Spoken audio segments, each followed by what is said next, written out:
আজ সোমবার কষ্ট করে এই ছোট্ট দোয়াটি একবার পড়ুন, আপনার মনের আশা পূরণ হবে। কারণ এই দিনে নবীজি সাল্লাল্লাহু আলাইহি ওয়াসাল্লাম দুনিয়ার মধ্যে জন্মগ্রহণ করেছেন, তাশরীফ এনেছেন। আল্লাহর রাসূল সাল্লাল্লাহু আলাইহি ওয়াসাল্লাম এই দিনটাকে তিনি খুব বেশি ভালোবাসতেন, মহব্বত করতেন। আল্লাহর রাসূল সাল্লাল্লাহু আলাইহি ওয়াসাল্লাম বলছেন, সাপ্তাহিক দুইটা দিন হচ্ছে শ্রেষ্ঠ, একটা হচ্ছে জুমার দিন, আরেকটা হচ্ছে সোমবার দিন। আল্লাহর রাসূল সাল্লাল্লাহু আলাইহি ওয়াসাল্লাম দুনিয়ার মধ্যে তাশরীফ এনেছেন। আপনার পশু পাখি কীট পতঙ্গ সবাই আনন্দিত হয়ে গেছে। বাঘ আরেকটা হরিণকে আপনার রসুলের আগমনের সুসংবাদ দেয়। সমুদ্রের একটি মাছ আরেকটি মাছকে সুসংবাদ দেয়। আল্লাহর রাসূল সাল্লাল্লাহু আলাইহি ওয়াসাল্লাম তাশরীফ আনবেন যেদিন, সেদিন চাঁদ খুশি হয়েছে, চন্দ্র খুশি হয়েছে। আর রসুল করিম সাল্লাল্লাহু আলাইহি ওয়াসাল্লাম দুনিয়ার মধ্যে তাশরীফ এনেছেন এই সোমবার দিন। আল্লাহর হাবিবের খেলার সাথী ছিল আকাশের চাঁদ। নবীজির চাচা বলেন, বাতিজা, আমি তোমাকে যখন দেখতে আসলাম, আসার পরে আমি দেখতেছি, দূর থেকে দেখতেছি যে আকাশের চাঁদটা মনে হয় তোমার উপর পড়ে যাবে। আমি দৌড়াইয়া তোমার কাছে আসলাম। আসার পরে দেখি না, তুমি তোমার হাতটা যেই দিকে নাড়ো, তোমার পাটা যেই দিকে নাড়াচাড়া করো, আকাশের চাঁদটা সেদিকে যায়, সেদিকে ঘোরাফেরা করে।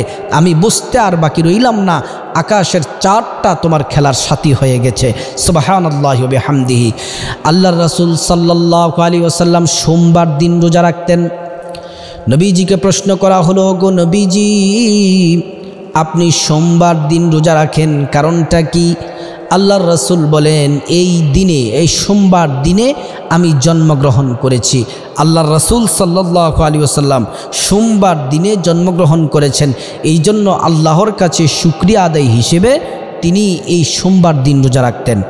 এই সোমবার, আজকে সোমবার দিন এবং রাতে, আজকে সোমবার দিন এবং রাতে একটি ছোট্ট দোয়া যদি আপনি পাঠ করতে পারেন কমপক্ষে একবার, আর উপরে আপনি যতবার পারেন, 100 বার, 200 বার, যতবার পারেন ততবার আপনি পড়েন।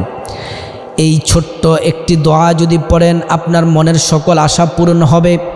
আল্লাহ তাআলা গায়বী রিজিক পাঠাবেন। আল্লাহ রাব্বুল আলামিন আপনাকে সম্মান মর্যাদা দান করবেন। আর ওই ছোট্ট দোয়াটি হলো দুরূদ শরীফ। আপনি দুরূদে ইব্রাহিম যদি পারেন, দুরূদে ইব্রাহিম পড়বেন। আল্লাহুম্মা সাল্লি আলা মুহাম্মদ ওয়া আলা আলি মুহাম্মদ কামা সাল্লাইতা আলা ইব্রাহিম ওয়া আলা আলি ইব্রাহিম ইন্নাকা হামিদুম মাজিদ। আল্লাহুম্মা বারিক আলা মুহাম্মদ ওয়া আলা আলি মুহাম্মদ কামা বারাকতা আলা ইব্রাহিম ওয়া আলা আলি ইব্রাহিম ইন্নাকা হামিদুম মাজিদ। এই দুরূদ শরীফটি পড়বেন। আপনি ছোট্ট দুরূদও পড়তে পারেন, সাল্লাল্লাহু আলাইহি ওয়াসাল্লাম, এই ছোট্ট দুরূদও কিন্তু আপনি পড়তে পারেন। আল্লাহ তাআলা কোরআনুল কারীমে বলছেন, ইন্নাল্লাহা ওয়া মালাইকাতাহু ইউসাল্লুনা আলান নবী। আল্লাহ তাআলা কোনো কাজ করেন না শুধুমাত্র বন্ধুর প্রেমে, বন্ধুর ভালোবাসায়। আল্লাহ তাআলা একটি মাত্র কাজ করেন ফেরেশতাদেরকে নিয়ে। সে কাজটি হলো রসুলে করিম সাল্লাল্লাহু আলাইহি ওয়াসাল্লামের উপরে দুরূদ শরীফ পড়েন। সুবহানাল্লাহি ওয়া বিহামদিহি। আপনি যদি নবীজি সাল্লাল্লাহু আলাইহি ওয়াসাল্লামের উপরে প্রাণ ভরে ভালোবাসা, আদর, ভালোবাসা, শ্রদ্ধা নিয়ে, সম্মান নিয়ে আপনি যদি রসুলে করিম সাল্লাল্লাহু আলাইহি ওয়াসাল্লামের উপরে দুরূদ শরীফ পড়েন, আপনি দুরূদ শরীফ পড়ার সাথে সাথে আল্লাহ তাআলা 10টি নেকি দান করবেন, আল্লাহ তাআলা 10টি গুনাহ মাফ করে দিবেন, আল্লাহ তাআলা 10টি মর্যাদা বুলন্দ করে দিবেন। রসুল করিম সাল্লাল্লাহু আলাইহি ওয়াসাল্লাম বলেন, পৃথিবীর যে কোনো প্রান্ত থেকে আমার কোনো উম্মত নর নারী আমি রসুলের উপর যদি দুরূদ প্রেরণ করে, দুরূদ পাঠায়, দুজন ফেরেশতা আমি নবীজির কাছে দুরূদগুলা পৌঁছে দেয় রওজা মুবারকে। তার নাম, তার বাবার নাম, দাদার নাম, সবার নাম পৌঁছানো হয়। আমি দেখে আনন্দিত হয়ে যাই, খুশি হয়ে যাই। আল্লাহর রাসূল সাল্লাল্লাহু আলাইহি ওয়াসাল্লামের এই সোমবার দিন জন্মগ্রহণ করেছেন। এই আল্লাহর রাসূলের এই জন্মদিন, এই দিনটিকে সম্মান করে রসুলের প্রতি মহব্বতে দুরূদ শরীফ পড়েন, তাহলে আপনার মনের আশাগুলা আল্লাহ রাব্বুল আলামিন কিন্তু পূরণ করে দিবেন। আল্লাহ তাআলা রসুলকে সব থেকে বেশি ভালোবাসেন, মহব্বত করেন। নবীজি সাল্লাল্লাহু আলাইহি ওয়াসাল্লাম বলেন, আমার সকল উম্মতের মধ্য থেকে ওই উম্মতটা সব থেকে বেশি আমার নিকটবর্তী থাকবে, আমার সবচেয়ে কাছে থাকবে যেই উম্মত আমি নবীকে ভালোবেসে মহাব্বতে আমি রসুলের উপরে দুরূদ শরীফ পড়ে আমি জান্নাতুল ফেরদাউসে আমার কাছাকাছি থাকবে।